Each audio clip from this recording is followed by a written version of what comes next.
Assalamualaikum warahmatullahi wabarakatuh.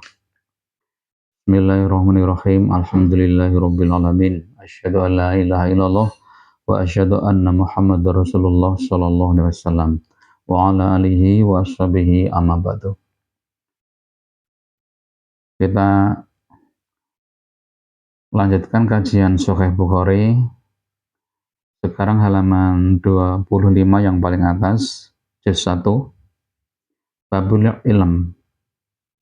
Bismillahirrahmanirrahim. Babul ilmi, babnya ilmu, qoblal qauli wal amali, sebelum ucapan dan amalan. Jadi berilmu dulu, baru berkata dan mengerjakan. Jangan mengucap sembarangan, mengamalkan sembarang tanpa tahu ilmunya. Liqaulillah, karena firman-Nya Allah Ta'ala yang maha tinggi, fa'lam, maka ketahuilah, anahu, sesungguhnya kelakuan, la ilaha, tidak ada Tuhan yang wajib disembah, illallah, kecuali Allah. Fabada'a, maka memulai siapa Allah, bil ilmi, dengan ilmu. Surah Muhammad ayat 19 itu. Jadi lafalnya itu fa'lam, ketahuilah. Jadi fa'lam itu berarti berilmu dulu.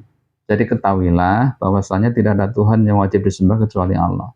Jadi sebelum menyembah Allah itu memang harus berilmu dulu. Yang pertama, orang mau se-Islam itu harus diajak mengkaji Quran hadis dulu. Mengaji, sudah tahu baru kemudian berucap, beramal. Wa inal ulama'ahum, dan sesungguhnya ulama-ulama mereka, warathatul anbiya, pewaris para nabi. Warathu, mewaris mereka al-ilma, pada ilmu. Jadi ulama-ulamanya orang Islam itu adalah pewaris para nabi. Dan mereka mewaris ilmu. Bukan, Nabi tidak meninggalkan harta, uang, atau apalah di situ, tapi yang ditinggalkan ilmu. Man, barang siapa akhadahu, yang mengambil pada ilmu, akhadha, maka telah mengambil siapa orang, bihadzin, dengan bagian, wafirin, yang sempurna. Barang siapa yang mengambil bagian ilmu, dia itu mau mewarisi, mempelajari ilmunya para nabi, berarti dia telah mengambil bagian yang sempurna. Waman, dan barang siapa salaka, yang berjalan, torikon, pada jalan, yang ta'lubu, mencari siapa orang, dengan jalan itu, di jalan itu, ilman, pada ilmu, sahala, maka memudahkan siapa Allah lalu baginya, torikon, pada jalan, ilal jannati, menuju surga. Barang siapa berjalan di jalan, kemudian tujuannya berjalan itu untuk mencari ilmu, menuju tempat pengajian, ketuanya para alim, para ulama, maka Allah memudahkan baginya orang itu jalan ke surga. Wa qala, dan berfirman siapa, jalla dzikruhu, jalla yang maha agung, dzikruhu, sesebutannya. Inama yasyallah, sesungguhnya yang takut pada Allah, min ibadihi, dari hamba-hambanya Allah, al ulama, orang-orang yang berilmu. Jadi ini dalam surah Fatir itu, sesungguhnya yang yakhsyallah, yang takwa kepada Allah, bisa takut kepada Allah, adalah hamba-hambanya yang berilmu. Jadi berilmu dulu, mengkaji Quran hadis, berilmu, kemudian itu bisa membuahkan takwa kepada Allah. Wa qala, dan berfirman Allah dalam surah Zumar, hal yastawil ladzina ya'lamun, hal yastawi, adakah sama siapa alladzina, orang-orang, ya'lamuna, yang mengetahui mereka, walladzina, dan orang-orang la ya'lamuna, tidak mengetahui. Samakah orang yang berilmu dan orang yang tidak berilmu? Ya tentu tidak sama, maksud begitu. Jadi ya'lamun itu mengetahui, yang berilmu, sedangkan orang yang layak lamun itu orang yang tidak berilmu. Jadi walaupun sama-sama orang Islam, sama-sama orang iman, berilmu dengan tidak, yaitu tidak sama. Wa qala, dan bersabda siapa Nabi sallallahu alaihi wasallam, man, barang siapa yuridi, yang menghendaki siapa Allah bi, padanya orang, khairan, pada kebaikan, yufaqihu, akan memberi kefahaman siapa Allah pada orang, fid dini, di dalam agama. Barang siapa yang Allah kendaki, orang itu Allah kendaki pada kebaikannya. Jadi kalau Allah menghendaki pada seseorang, orang itu orang menjadi orang baik, maka Allah akan memberi kefahaman kepada orang itu. Nah, memang itu harus kita usahakan, al-fiqhu bitafaquhin. Jadi kefahaman itu harus dicari, bitafakur dengan berusaha untuk memahamkan diri. Itu dengan dicari. Caranya ya mencari ilmu, mengkaji orang hadis itu. Jadi kalau kita menginginkan faham, ya tentu orang itu tandanya memang senang dengan ilmu. Kok ada orang Islam kok tidak mau mengkaji, ya memang Allah tidak menghendaki, berarti Allah tidak menghendaki pada orang itu khairan, pada kebaikan.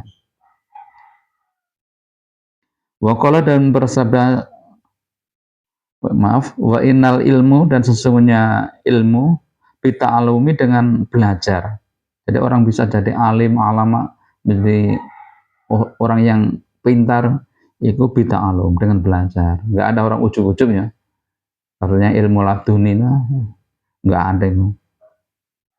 Yang ilmu laduni ya para nabi, para rasul itu memang iya, mereka diberi ilmu dari Allah. Kalau kita manusia biasa, kalau pengen pintar, semua ulama dari dulu ya semua belajar. Wa qala, berkata siapa Abu Dzar, law wada'tum, seandainya meletakkan kamu sekalian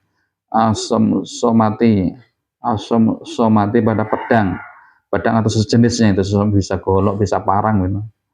Ala hadhi, atas ini, wa asyara, dan isyarah siapa Abu Dzar ila qafahu, pada tengkuknya. Jadi mengatakan ini, Abu Dzar itu sambil menunjuk tengkuknya. Cuma kemudian nantu, aku menyangka, ani sesungguhnya aku, itu meneruskan aku kalimatan pada kalimat, sami itu yang telah mendengar aku pada kalimat atau hadis itu, min Rasulillah, dari Rasulullah sallallahu alaihi wasallam, qabla, sebelum antuh bizu, meneruskan kalian, alaiya, atasku, laang fab tuha, saya meneruskan aku pada hadis, pada sabdanya Nabi. Ini yang tentang Abu Dzar berbicara tentang kewajiban orang yang setelah mendengar hadis daripada Nabi untuk disampaikan untuk kemaslahatan umat manusia. Jadi Abu Dzar ini berandai-andai ya, berandai-andai. Jadi seandainya kalian meletakkan parang atau pedang di tengkuk saya sini, jadi ditangkap loh. Karena Abu Dzar ini suka menyampaikan hadisnya Nabi, kemudian mungkin ada penguasa yang tidak senang karena merasa tersungging atau tersinggung dengan hadisnya Nabi itu, bukan dilarang, jangan disampaikan hadis itu. Itu seandainya kamu meletakkan pedang di tengkuk saya, kemudian saya tahu kamu akan meneruskan pedangmu, maksudnya yang memotong leher saya toh, tetap akan saya sampaikan hadis yang kudengar dari Nabi. Jadi sampai begitu maksudnya. Jadi hadis dari Nabi harus disampaikan kepada umat manusia. Walaupun diancam dengan dibunuh, tetap saja tuh para ulama, para penyampai menyampaikan hadis-hadis dari Nabi, walaupun orang lain tidak senang. Kalau sabdanya Nabi kepada Abu Dzar yang lain itu, qulil haqqa walau kana muron. Jadi ucapkan kebenaran itu walaupun itu pahit. Wa qala, dan berkata siapa Abbas, kunu, jadilah kamu sekalian robbaniyin, orang-orang yang meramut. Robbaniyin bisa orang-orang ibadah, bisa juga orang-orang yang meramut. Maksudnya itu meramut orang-orang yang sudah Islam supaya tetap Islam, tidak terpengaruh keluar dari Islam. Ulama, orang-orang yang aris, jadilah orang-orang yang meramut, orang-orang yang aris itu sabar, bijaksana. Fuqaha, orang-orang yang faham. Ulama, orang-orang yang alim.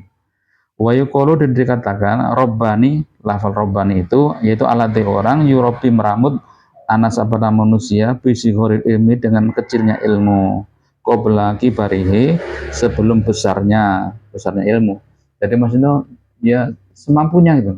Apa yang kita ketahui dari Nabi, ilmu yang diajarkan oleh Nabi, seberapapun yang kita ketahui, yaitu untuk meramut manusia, minimal dimulai dari keluarga kita, ku anfusakum wa ahlikum naro, dimulai dari keluarga kita, saudara kita, tetap kita ramut dengan ilmu Quran hadis. Demikian yang disampaikan pada kesempatan kali ini. Mohon maaf atas segala kekhilafan.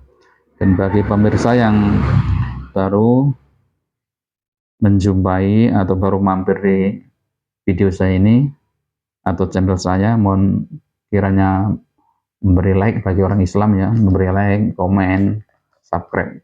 Assalamualaikum warahmatullahi wabarakatuh.